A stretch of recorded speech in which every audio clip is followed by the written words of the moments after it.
हरे कृष्णा। गीता अमृतम में आप सभी का स्वागत है। तो हम आ गए हैं भगवत गीता अध्याय 3 श्लोक क्रमांक 16 पे। तो पिछले श्लोक में हमने देखा कि भगवान कर्म की परिभाषा बता रहे हैं, यानी कि कर्म के बारे में डिफाइन कर रहे हैं कि कर्म की परिभाषा हमको कहाँ से मिलती है, वेदों से मिलती है। और वेद कहाँ से आते हैं, वेद भगवान से आते हैं। तो जब हम कर्म की परिभाषा वेदों से जान करके भगवान के द्वारा दिए गए नीति निर्देशों का पालन करते हैं तो उसको यज्ञ में जीवन कहते हैं। और भगवान इस श्लोक में यज्ञ में जीवन के महत्व को बता रहे हैं। तो भगवत गीता अध्याय 3 श्लोक क्रमांक 16 भगवान कृष्ण कहते हैं, एवं प्रवर्तितं चक्रम न अनुवर्तयति य अघ आयु इंद्रिय आरामो मोघम पार्थ स जीवति। भगवान कृष्ण कहते हैं, हे प्रिय अर्जुन, जो मानव जीवन में इस प्रकार वेदों द्वारा स्थापित यज्ञ चक्र का पालन नहीं करता वह निश्चय ही पाप में जीवन व्यतीत करता है। ऐसा व्यक्ति केवल इंद्रियों की तुष्टि के लिए व्यर्थ ही जीवित रहता है।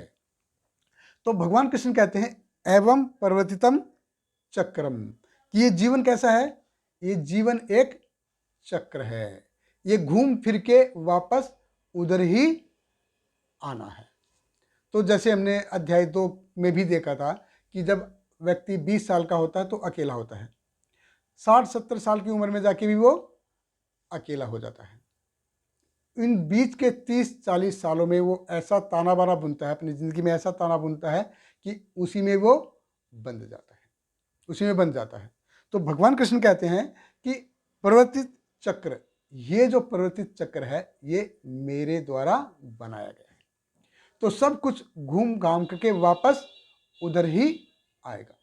तो ये जो जीवन है, ये जीवन एक ऐसे सीधी रेखा के जैसे नहीं है, ये जीवन कैसा है, एक चक्र के समान है। इंग्लिश में कहावत भी है ना कि as you sow so shall you reap, जैसा बोओगे वैसा काटोगे।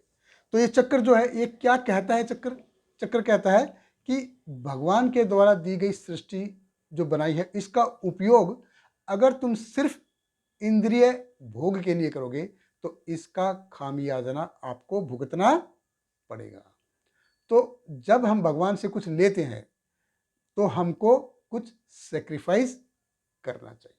भगवान कृष्ण से कुछ भी लेते हैं तो उसके बदले में हमको उसको सेक्रीफाइस करना चाहिए। भगवान से देखिए हम अन्न लेते हैं, हवा लेते हैं, पानी लेते हैं, अपनी आजीविका चलाने के साधन वो भी भगवान से लेते हैं। और हम ऐसे निष्ठुर हो गए हैं कि हम भगवान को मानने के लिए तैयार ही नहीं होते कि भगवान है ही नहीं। लोग क्या कहते हैं, एवरीथिंग इज नेचर, ये सब कुछ क्या है जी, प्रकृति से मिला है, प्रकृति से आया है, प्रकृति सब कुछ कर रही है। अरे भगवान भगवत गीता में बताते हैं, भाई मया अध्यक्षते प्रकृति सुयते सहचर अचरम, ये प्रकृति कहाँ से आई भाई, ये प्रकृति मेरी है, ये मेरी अध्यक्षता में काम कर रही है। भगवान कृष्ण बोलते हैं, देव ही ऐसा गुणमयी मम माया दुरत्या, कि ये जो 3 गुणों से व्याप्त जो प्रकृति है ये मेरी है। देखिए भगवान कृष्ण अपने सभी कंसेप्ट में पूरे क्लियर हैं, वो कहीं भी डाउट नहीं रखते, लेकिन हम क्लियर नहीं, हमको बहुत सारे डाउट रहते हैं।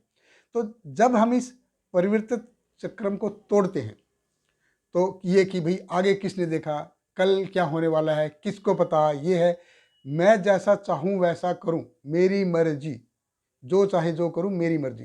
तो हम कैसा जीवन जिएंगे, भगवान कृष्ण कहते हैं अग आयु पाप, कि अग आयु कि वो पाप में जीवन व्यतीत करता है, पाप में जीवन, यानी कि जब हम जीवन की साइकिल को समझते नहीं है तो कैसा जीवन व्यतीत करते हैं, पाप में जीवन व्यतीत करते हैं।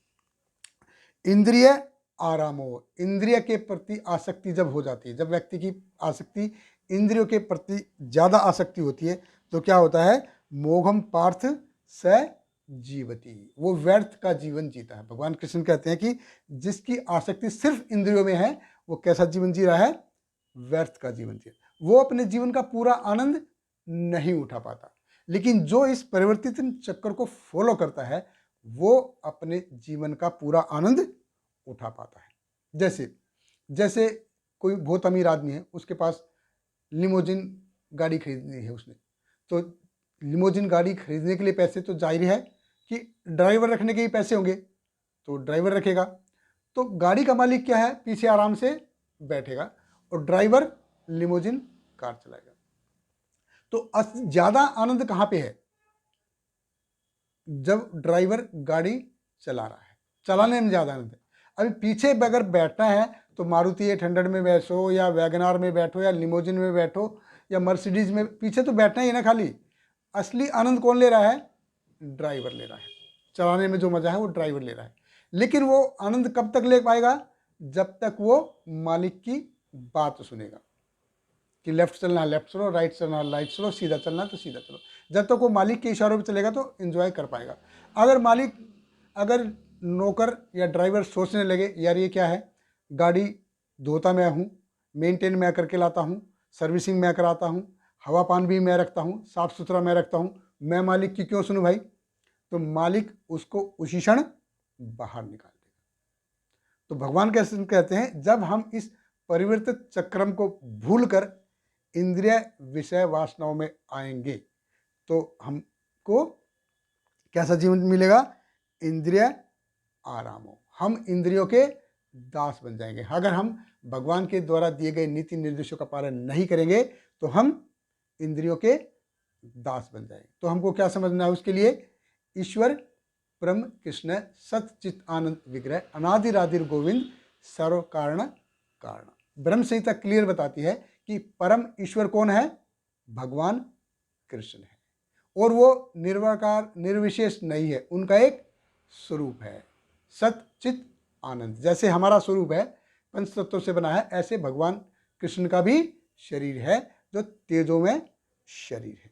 तो जब हम इस परिवर्तित चक्र के हिसाब से काम करेंगे तो हम कैसा जीवन व्यतीत करेंगे, यज्ञ में जीवन व्यतीत कर रहे हैं। और अगर हम इस परिवर्तित चक्र को भूल के भगवान के द्वारा दिए गए नीति निर्देशों का पालन ना करके अपनी मर्जी से जीवन जिएंगे तो वो पाप में जीवन है। बहुत बहुत धन्यवाद। हरे कृष्णा। हरे कृष्णा कृष्ण कृष्ण हरे हरे, हरे राम राम राम हरे हरे।